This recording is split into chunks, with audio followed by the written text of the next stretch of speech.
Lo que vamos a hablar hoy se titula El perdón de pecados. Déjeme ver si esta cosa está bien. El perdón de pecados. Otra vez seguimos con Marcos. Usted sabe, tenemos bastante que sacarle a Marcos. Marcos tiene, oiga usted, pero harto. Y hoy vamos a hablar del perdón de pecados. Bien interesante porque Jesucristo está predicando el Evangelio. Jesucristo está predicando a otras personas lo que es la salvación. Pero a través de todo su ministerio vemos a Jesucristo haciendo muchos milagros, ¿verdad? Empezamos en Marcos, y Marcos es un evangelio que no descansa. Vemos a Jesucristo saliendo de un lugar, yéndose a otro lugar. Si usted lee el evangelio de Marcos, usted va a encontrar muchas veces que dice, y después, e inmediatamente después, y saliendo fue, no descansa el Señor Jesucristo. La semana pasada lo veíamos que fue a la sinagoga. Llega a la sinagoga, se va a la casa de Pedro, sana a la suegra de Pedro, después viene todo el pueblo, sana a todo el pueblo. En la madrugada se va a orar a un lugar desierto, no durmió esa noche. Después Pedro lo anda buscando porque todo el pueblo quiere verlo. Y le dice Pedro, no, vamos a ir a otro lugar. Y se van a otro lugar y sigue predicando por toda Galilea. Da el sermón del monte. Y cuando termina el sermón del monte, se encuentra con una persona bien interesante. Y es lo que vamos a ver hoy. ¿Quién es esa persona? Esa persona la encontramos en Marcos 1, lo vamos a ver. Pero de lo que estamos hablando hoy, cuando hablamos de pecado, a veces tenemos que entender cómo funciona el pecado. Si no entendemos cómo funciona el pecado en nuestra vida, a veces nos desanimamos y nos equivocamos muchas veces. El pecado puede provocar la disciplina de Dios para incrementar nuestra fe en Él. A veces Dios puede que nos discipline porque estamos viviendo una vida de pecado. Es posible que eso pase. Sin embargo, no todos los problemas que nosotros tenemos vienen como consecuencia del pecado.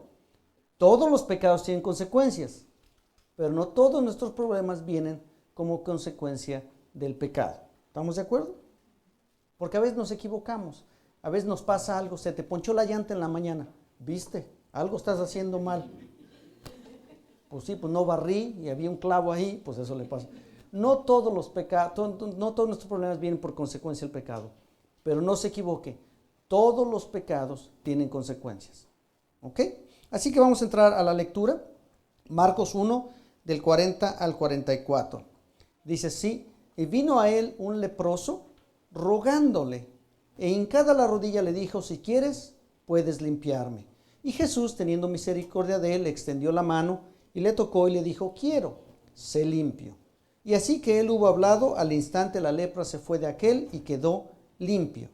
Entonces le encargó rigurosamente y le despidió luego y le dijo, mira, no digas a nadie nada, sino ve, muéstrate al sacerdote y ofrece por tu purificación lo que Moisés mandó para testimonio a ellos.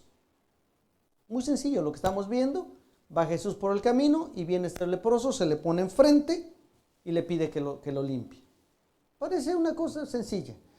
Todas las veces que vemos a Jesús en los evangelios sanando, parece que Jesús hace las cosas sin problemas. Dice el leproso, ¿me quieres sanar? Y Jesús, sí quiero. Y es limpio. Facilito. ¿Se da cuenta? No le costó mucho trabajo al Señor Jesucristo. Sin embargo, hay algo detrás del milagro. Cuando vemos todos los milagros en la Biblia, especialmente los milagros de Jesús, tenemos que preguntarnos por qué, no solamente Jesús hizo ese milagro, pero por qué ese milagro está en la Biblia. ¿Por qué es que nosotros entendemos y tenemos ese milagro registrado en la Biblia? Juan nos dice, todas estas cosas y muchas más hizo Jesús. Y si yo escribiera todas no acabaría. Pero solamente nos escribieron las que teníamos que saber. Y lo que vamos a ver hoy detrás del problema que tenemos con esta persona, la lepra como pecado. Usted dice, ¿pecó de leproso? No, el pecado no es la lepra. El pecado se representa con la lepra. ¿Se da cuenta? Si usted y yo estamos platicando y yo le digo que el 5 de mayo es la independencia de México y usted no sabe nada de la historia de México, usted dice, oiga, pues vamos a festejar la independencia el 5 de mayo. Sin saberlo, ¿verdad? Sin que usted lo sepa, yo le estoy diciendo una mentira, porque la independencia de México no es el 5 de mayo, le estoy diciendo una mentira. Pero como usted no sabe, no hay nada que le indique que yo dije una mentira. Con un leproso no había falla. ¿Qué hizo para pecar? No sé qué pecado cometió, pero la lepra era una representación física de que había pecado. En la Biblia, cuando usted veía a un leproso, es que esa persona tenía pecado. Una representación física del pecado. Si pensamos en el tipo de lepra que estamos hablando, hoy podemos decir que es una lepra blanca, así le llaman, porque se ponían todos blancos. Empieza con algo que le llaman el elefantitis o algo así.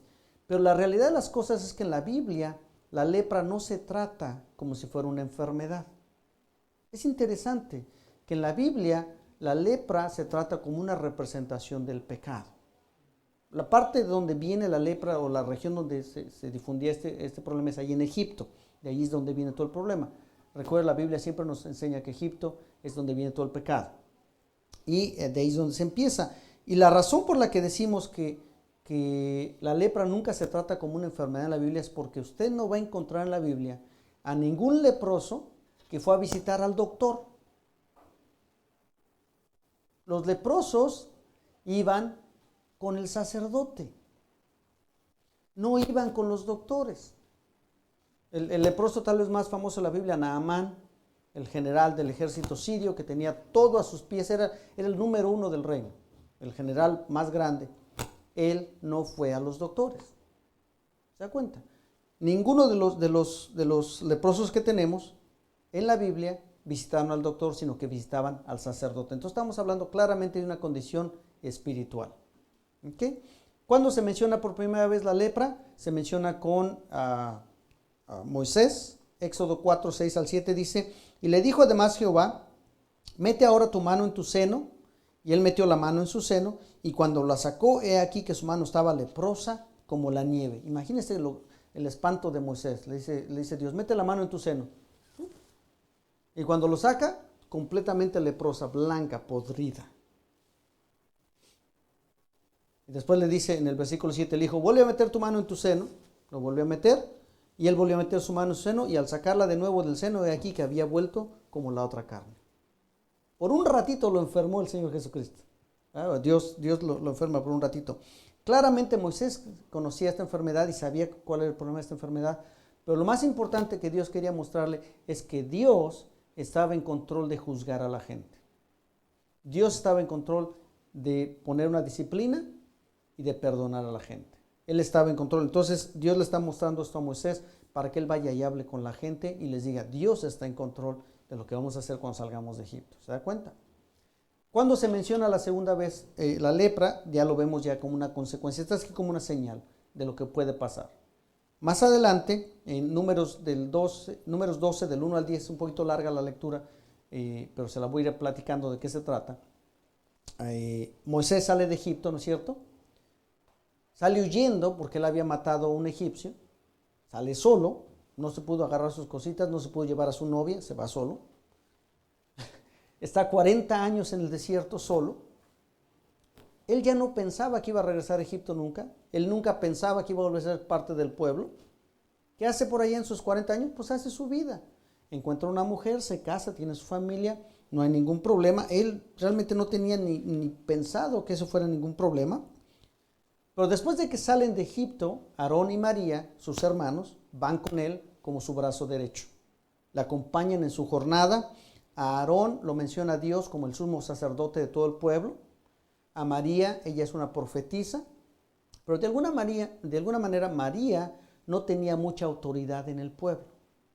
Ella simplemente profetizaba. Entonces ella empieza a encelarse de Moisés y empieza a meterle problemas. Que la verdad no sé ni por qué, pero María empezó a meter su cuchara. Se queja con Aarón acerca de por qué Moisés se casó con una mujer extranjera. Pues ¿dónde quería que encontrara una israelita ahí en el desierto? ¿Se da cuenta? Una cosa que no tenía sentido. Y la palabra dice, y María y Aarón hablaron contra Moisés a causa de la mujer cusita que había tomado. Porque él había tomado mujer cusita, una mujer de Etiopía. Y dijeron, ¿solamente por Moisés ha hablado Jehová? ¿No ha hablado también por nosotros? Y lo oyó Jehová. ¿Se da cuenta? Aarón es el sacerdote. Entonces Aarón está interpretando a Moisés delante del pueblo. María es una sacerdotisa, una profetisa, entonces ella está profetizando. Entonces ellos también han dado palabra de Dios. Dicen que nomás por Moisés, también por nosotros también podemos. Y aquel varón, Moisés, era muy manso, más que todos los hombres que había sobre la tierra. Y luego dijo Jehová a Moisés, a Aarón y a María: salid vosotros tres al tabernáculo de reunión. Y salieron ellos tres. Entonces, después de que Aarón y María están ahí diciendo, Aarón y María están hablando en contra de Moisés, Dios los saca y Jehová descendió en la columna de nube y se pone a la puerta del tabernáculo. Sale Aarón y María, les llama y les dice: oíd ahora mis palabras. Le está hablando a María realmente. Cuando haya profeta entre vosotros, yo le apareceré en visión, le voy a aparecer en sueños y voy a hablar con él de esta manera. ¿Se da cuenta? Ustedes son profetas, a usted le va a aparecer en sueños, a usted le va a aparecer en visiones. Pero no así a mi siervo Moisés, que es fiel en toda mi casa. Fíjense cómo le iba a hablar a Moisés. Cara a cara. Dios hablando con Moisés cara a cara, claramente, no por figuras, y verá la apariencia de Jehová. Y entonces les pregunta: ¿por qué pues no tuviste temor de hablar contra mi siervo Moisés? ¿Por qué están hablando en contra de Moisés? Es el mejor siervo que yo tengo. Yo le hablo cara a cara. Nadie más habla con él, con Dios de esa manera. Y entonces la ira de Jehová se encendió contra ellos y se fue. ¿Y qué le pasó a María? La nube se apartó del tabernáculo y he aquí que María estaba leprosa como la nieve, completita, todo de pies a cabeza, se puso blanca toda su piel. Y miró a Aarón a María y he aquí que estaba leprosa. ¿Se da cuenta? La disciplina de Dios en el pecado inmediatamente. No había duda de que María había pecado. Por donde usted la viera estaba blanca, de pies a cabeza. No había duda. Ella pecó. ¿Se da cuenta? Entonces, la lepra la vemos como una representación del pecado, como una representación de la disciplina de Dios inmediatamente. Cualquier persona que usted viera que tuviera lepra, había pecado. Obviamente Moisés dice que era el hombre más noble que había. Moisés no se enoja contra Aarón, no se enoja contra María. De hecho, Moisés ora a Dios para que limpie a María. Y María es limpia. Después de que Moisés ora, dice en el versículo 15, así María fue echada del campamento 7 días y el pueblo no pasó adelante hasta que se reunió María con ellos. La consecuencia del pecado, María la sacan del campamento por 7 días porque estaba contaminada, tenía lepra. Pero todo el pueblo se afectó. Todo el pueblo se tuvo que quedar ahí 7 días esperando a que María se limpiara. Ya que limpió, ahora sí vamos. ¿Se da cuenta? El pecado afecta a todos. Pero el pecado es una disciplina de Dios. Dios es el que disciplina el pecado. Nosotros no tenemos nada que hacer eso. ¿Se da cuenta?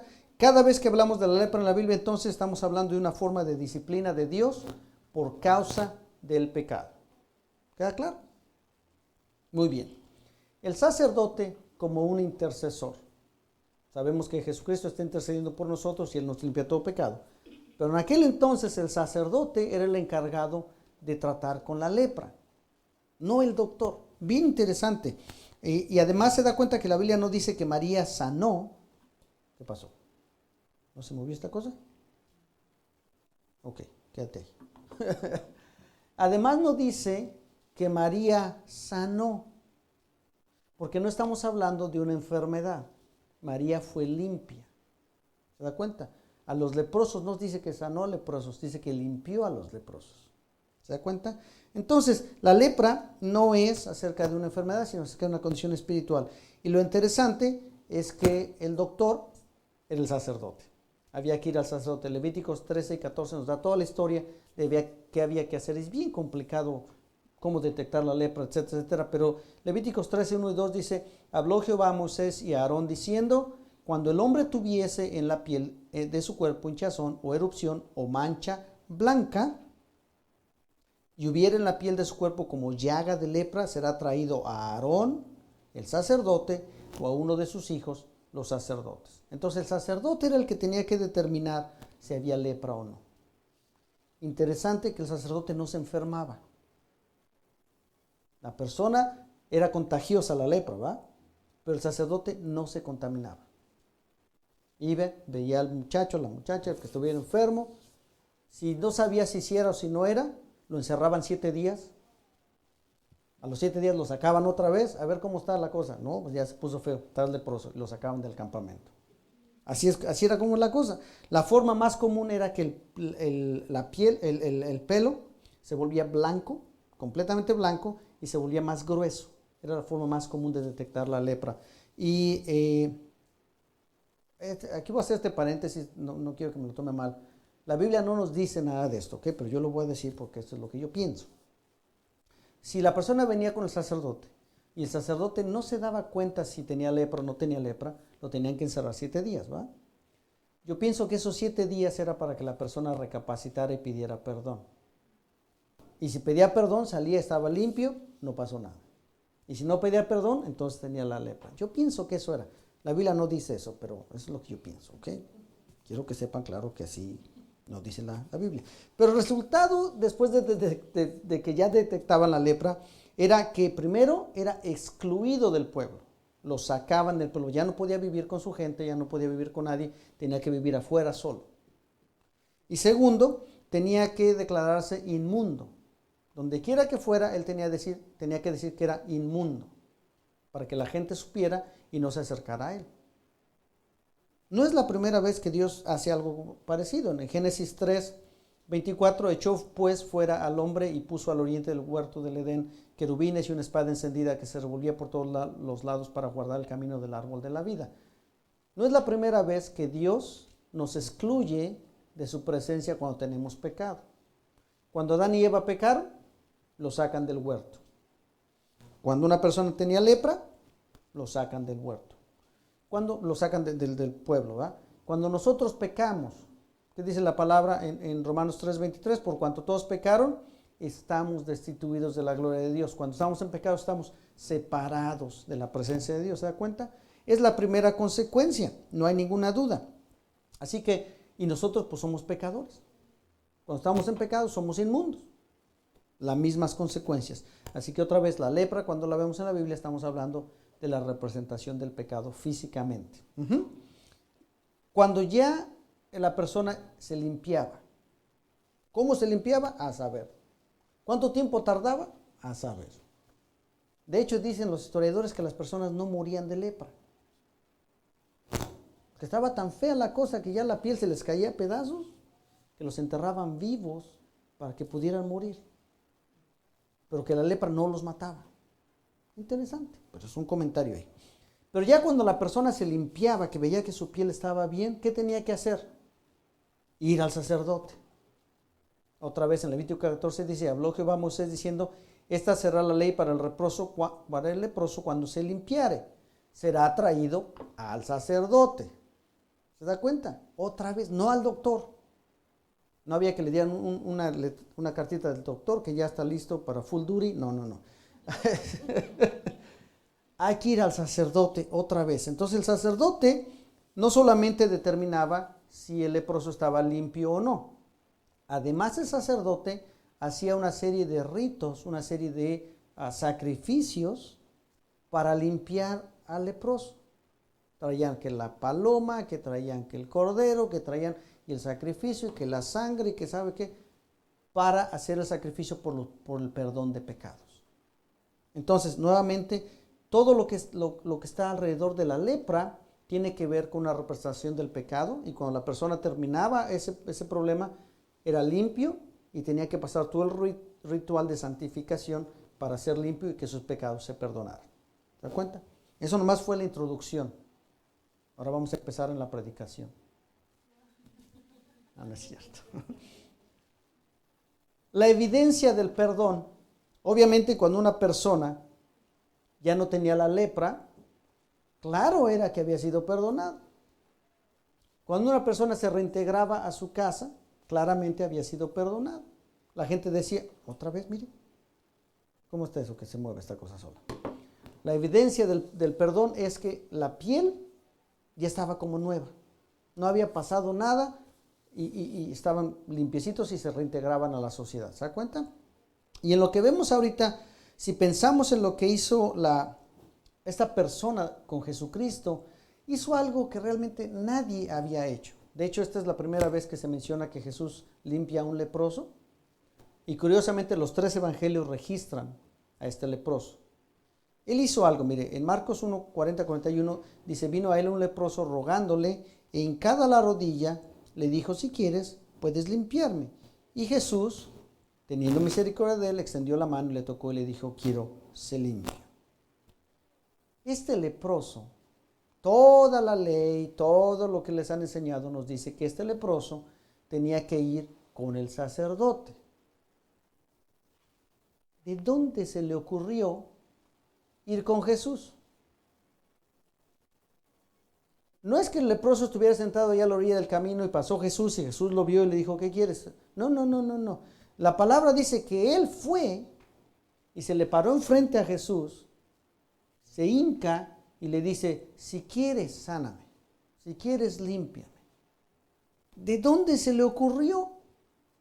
¿Quién le dijo que en lugar de ir al sacerdote podía ir con Jesús? La fe. Él había creído 100% que Jesús era el Hijo de Dios. Él sabía que Jesús tenía poder para perdonar pecados. Él sabía que Jesús era el Mesías. Él había creído. Cuando nosotros creemos en Jesucristo, nada nos puede detener de ir a Jesús.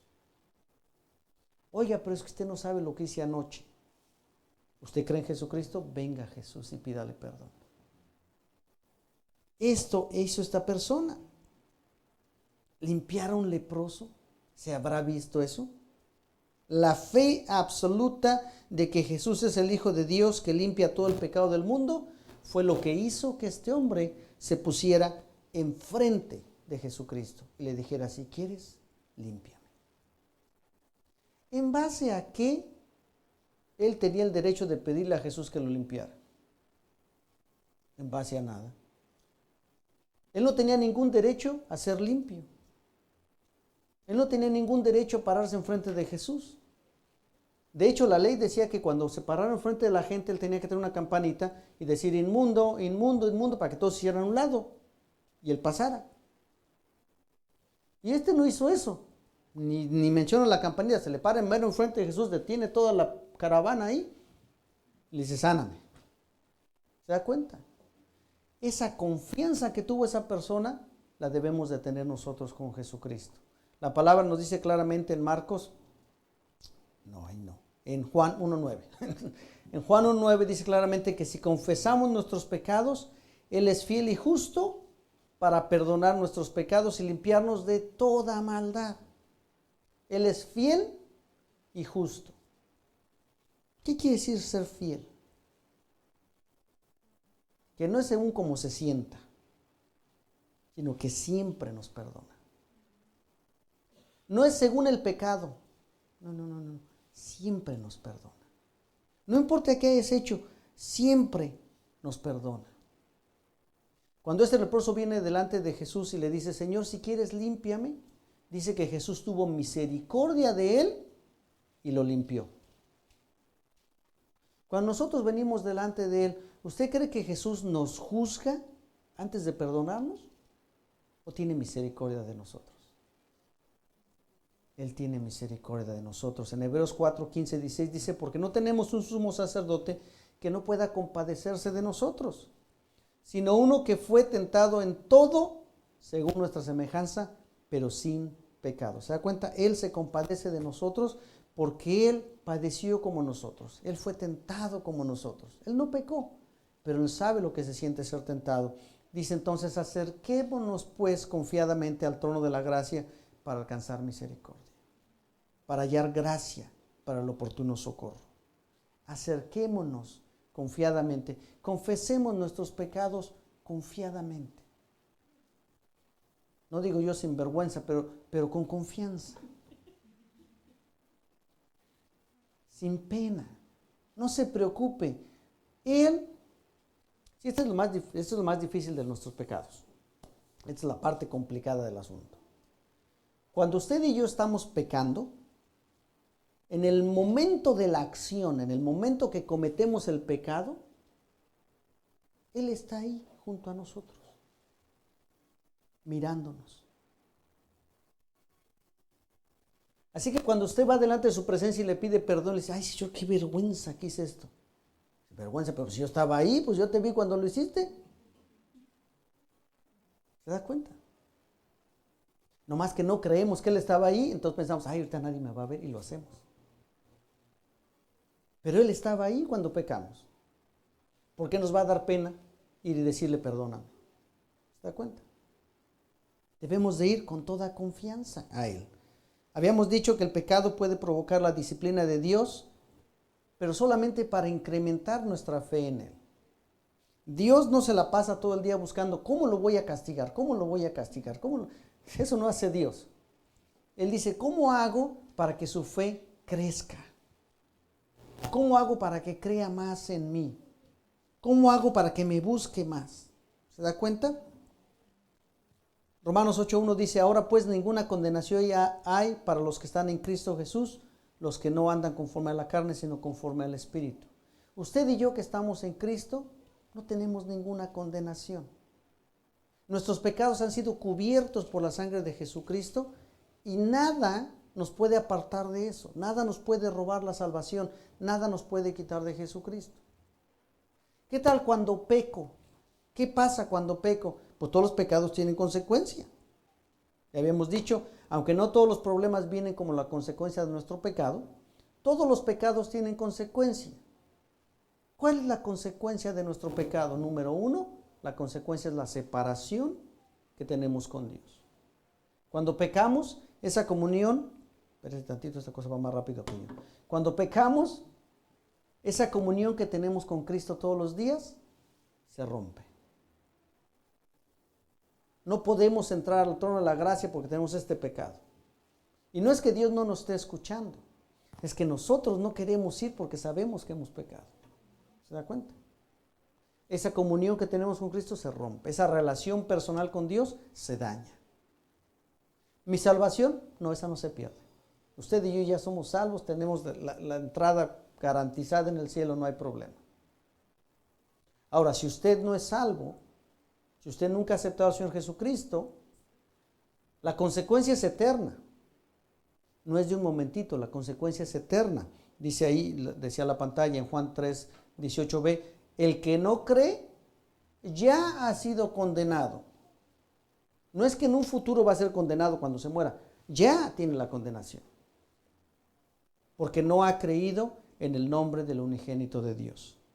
¿Cuál es el pecado que Dios está castigando ahí? Que nunca creíste. Ese es el pecado que nos da una condenación eterna, que nunca creíste. Pero si usted y yo ya creímos, si usted y yo ya somos hijos de Dios, pero aún así pecamos, porque usted y yo pecamos, nada nos puede separar de Jesucristo. Nada nos puede robar la vida eterna. La vida es eterna y ya es de nosotros. Dice en Juan 1:12 y en Juan 3:36, dice, mas a todos los que le recibieron, a los que creen en su nombre, a nosotros, nos dio potestad de ser llamados hijos de Dios. Somos hijos de Dios y el que cree en el Hijo tiene vida eterna. Ya tenemos vida eterna. Pero el que rehúsa, el que no quiere, el que dice, ay, yo no, esto no es para mí, esto es para viejitos, esto es para fanáticos. Dice ahí, el que rehúsa creer en el Hijo, no verá la vida, sino que la ira de Dios está sobre él. ¿Cuándo? Ya, ahora. No en el futuro. La ira de Dios está hoy, ahora, en el presente, sobre él. ¿Se da cuenta? Usted y yo, ¿qué tenemos que hacer? Vengamos delante de la presencia de Dios con la misma confianza con que el leproso se paró enfrente de Jesús. Él no se paró diciendo, ándale, a ver qué me van a decir. Él dijo, Jesús, límpiame. ¿Se da cuenta? Con esa confianza, con esa fe. Usted y yo debemos de venir delante de Dios. Si usted y yo somos salvos y hemos pecado, venga hoy, aproveche este momento y confiese sus pecados delante de Dios. Si alguno de nosotros aquí no ha alcanzado salvación, venga hoy y confiese delante, yo creo que tú eres el Hijo de Dios. Límpiame. Simple como eso, ¿se da cuenta? Nosotros, ¿qué tenemos que hacer? Estamos aguardando la esperanza, la manifestación gloriosa de nuestro Señor Jesucristo. ¿Y qué tenemos que hacer mientras tanto? Él se dio a sí mismo por nosotros para redimirnos de toda iniquidad y purificar para sí un pueblo propio, celoso de buenas obras. ¿Qué tenemos que hacer nosotros? Purificarnos todos los días mientras llegue ese día. Vivir libre de maldad todos los días. Y si pecamos, abogado tenemos en Jesucristo delante del Padre. Él es fiel y justo para perdonar todos nuestros pecados. Y que vengamos con confianza. Confiese sus pecados y salgamos de hoy libres de todo pecado, libres de toda condenación. Amén. Pongámonos de pie y vamos a una oración. Vamos a confesar nuestros pecados delante de Jesucristo y que Dios nos ayude a vivir una vida libre de iniquidad. Padre Santo Todopoderoso, gracias, Señor, por esta palabra del día de hoy.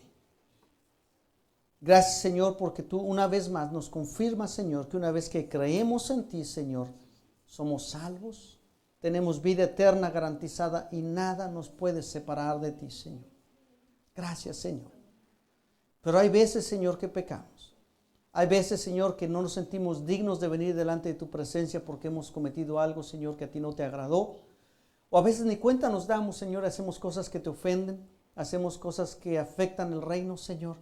Y en esta mañana venimos delante de tu presencia, Señor, primeramente a decir que creemos que tú eres Jesucristo, el Hijo de Dios, el Mesías, el Redentor del mundo, el que murió en la cruz del Calvario, el que estuvo muerto y que vive, que fue levantado, que se le ha dado un nombre sobre todo nombre, delante del cual toda rodilla se presentará, se doblará, Señor, y toda lengua confesará tu nombre, Señor, porque tú eres digno de recibir la honra, la gloria, el poder y la alabanza.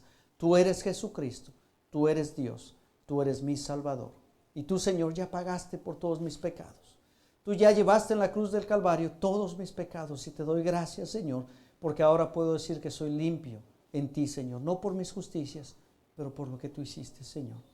Y además de creer en ti, Señor, te ruego que si hay algo en mi vida, Señor, que te está molestando, hay algo en mi vida, Señor, que no te agrada, si hay algo en mi vida, Señor, que te está ofendiendo, Señor, te ruego que lo quites en el nombre de Jesús, Señor. Límpiame, Jesucristo, para que yo sea limpio, para que levante mis manos limpias delante de ti y entre a tu trono, Señor, hasta tu gracia, Señor, y te diga gracias porque tú eres mi Salvador. Porque nada me separará de ti, Señor, y algún día estaré cara a cara viéndote en la eternidad, Señor, viviendo todos los días contigo, Señor. Padre, aquellos que no han aceptado, aquellos que no han recibido tu palabra, Señor, te ruego que hoy sea el día de salvación, que hoy toque sus corazones para que ellos acepten, Señor, tu palabra, para que ellos confiesen tu nombre, Señor, y para que ellos sean llamados hijos de Dios a partir de este momento, Señor. Gracias por tu palabra. Gracias por la seguridad que tenemos de que somos hijos tuyos, Señor, y ayúdanos, Señor, a tener siempre la fe y la confianza de que todas las veces que confesemos nuestros pecados, tú eres fiel y justo para perdonarnos. Gracias, Señor, por esta palabra. En el nombre de Jesús te damos gracias, te adoramos. Amén.